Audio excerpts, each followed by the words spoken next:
en realidad, más allá del corazón, uno piensa en el corazón como en el centro de la provincia, vamos a ir hacia un sector que es ni más ni menos que el sudoeste bonaerense, ya que ha realizado una publicación que se llama Mi encuentro con el sudoeste bonaerense, visiones e interpretaciones hacia un nuevo paradigma, y que tiene que ver con su labor al frente de la tarea como docente universitario en escuelas agrarias, coordinando un plan de forestación en Entre Ríos y en otros ámbitos de la provincia de Buenos Aires, como es en el caso de Carué. ¿Cómo le va, Martín? Marcelo Mucci lo saluda aquí en Radio Provincia junto con Lía Ayala. ¿Cómo está? Hola, ¿cómo te va? Muy bien. Bueno, un gusto volver a saludarlo, en este caso por este medio. Martín, cuéntenos un poquito, más allá de cómo ha llegado, por supuesto, a esta publicación, su historia vinculada justamente a esta labor con, por sobre todas las cosas, llevar sobre sí un proyecto muy importante que tiene que ver con la forestación y particularmente en el área de Entre Ríos, donde trabajó mucho tiempo, y también aquí en la provincia de Buenos Aires. Bueno, es un poco contar la historia de mi vida, ¿no? Tal cual. Bueno, eso ocurrió después de que fui ingeniero agrónomo, de que me recibí, de que me gradué, allá en el año 1972, más o menos 40 y pico de años, ¿no? Bueno, cuando me recibí, lógicamente yo soy oriundo de Lomo de Zamora, una localidad urbana, que lógicamente no tenía acceso a la ruralidad, al campo. O sea, iba al campo porque tenía un tío que tenía campo, pero a andar a caballo y qué sé yo, y esas cosas que uno hace en el campo. Era imposible. Pero no tenía contacto con la ruralidad. Y bueno, y a partir de ahí empecé a partir de que me recibí, empecé a tomar contacto. Lógicamente que conseguir trabajo en esa época no era fácil. Primero empecé con una beca que otorgaba la estancia La Biznaga, allá en el partido Roque Pérez. Habrás pasado por la ruta 205. Sí, claro, exactamente. A la estancia Bueno, yo ahí tuve una beca durante 3 meses. La tarea era, bueno, usted que es ingeniero agrónomo tiene que aprender a hacer las prácticas rurales. Así que tuve que manejar tractor, andar a caballo, correr la hacienda y esas cosas, aprender a hacer esas tareas rurales. Pero cuando yo dije, bueno, interesante todo esto, pero después me di cuenta que era una estancia que tenía una característica, que estaba ahí como una especie de factor de poder, ¿no? Es decir, presentar una estancia argentina sería para los extranjeros o para la gente que no conoce el campo, presentar una estancia para que la vengan a ver con todos los adelantos técnicos. Pero resulta que todos esos adelantos técnicos que ellos tenían, desde silos, de 2 o 3 casas para parqueros, una casa principal que era un palacio, todas esas cosas, tenía un costo tremendo. Y de ese campo no salía los ingresos para paliar esos costos. Y yo digo, ¿cómo es esto? Claro, después me di cuenta que ellos tenían el ingenio Ledesma, que está allá en Jujuy. Claro. Entonces con el sobrante del ingenio Ledesma se daban el gusto de mantener una estancia con todo lujo, para mostrarlo a sus amigos o a las autoridades. Venía mucha gente de afuera, ¿no? Príncipe, por ahí, que desconocían lo que era el campo argentino, y bueno, la llevaban a esa estancia. Claro, era como un modelo para mostrar. Pero yo le decía en realidad cuando arrancamos la charla que usted como que presentó un modelo de forestación. En realidad lo que usted ha hecho, más allá de eso, es un modelo mucho más amplio, que es un modelo productivo, ¿no? Bueno, eso después más adelante, yo te estoy contando lo que primero fue... Claro, el arranque de su carrera. Ese es el arranque de mi carrera. Después seguí, en Entre Ríos había un plan forestal que consistía justamente en forestar los esteros y los albardones. Los albardones, ahí en el delta, son la parte más elevada, lo que está pegado sería a los arroyos, a los ríos, sí. ¿no?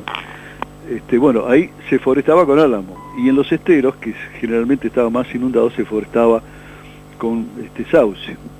Bueno, eso fue una experiencia que tuve en el Delta que para mí fue muy interesante. Lo que sucedió es que estaba ahí aislado completamente. Entonces, yo digo, ¿cómo?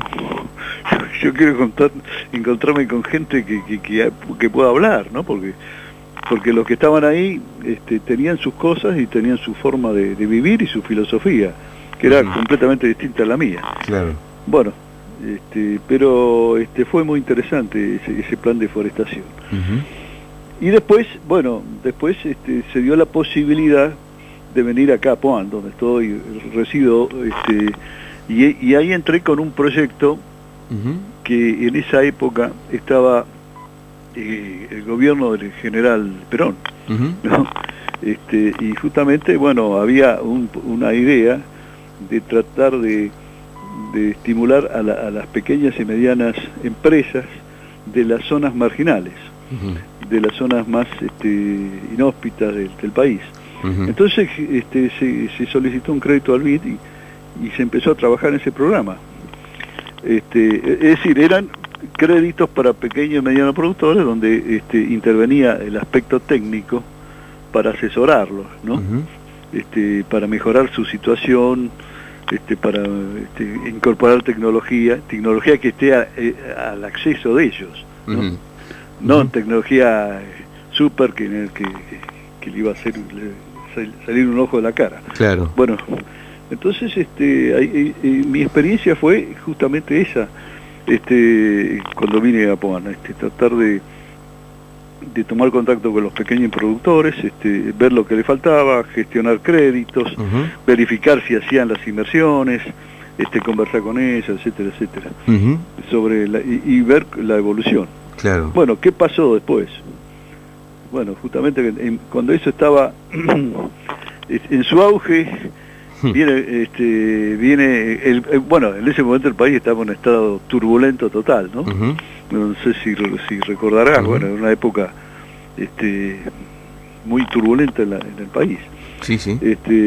Y bueno, ¿qué pasó? Golpe de Estado, viene la dictadura, con la dictadura viene el proyecto liberal de Martínez Dios, y bueno, y ellos ya venían con otra filosofía, con otra política. Yo, claro, como los pequeños y medianos productores, ¿para qué los queremos? Habrán pensado, digo yo, este crédito lo sacamos. Bueno, las historias se repiten, Martín, veo con el paso del tiempo. Y bueno, sí, no, lamentablemente sí, ¿no? Digo, usted está hablando de el trabajo con los pequeños productores, algo que por allí, digamos, es un tema de actualidad, pero también está hablando de los que vienen desde afuera y se llevan lo nuestro, que también es un tema de actualidad. Claro, claro. Y bueno, y eso fue lo que pasó. Quedamos cesantes, todo lo que estábamos en ese proyecto, que estaba distribuido en todo el país, ¿no? Así que otra vez a empezar. Y bueno, y de ahí fui, menos mal que encontré ahí una chacra experimental que estaba abandonada, del Ministerio de Asuntos Agrarios.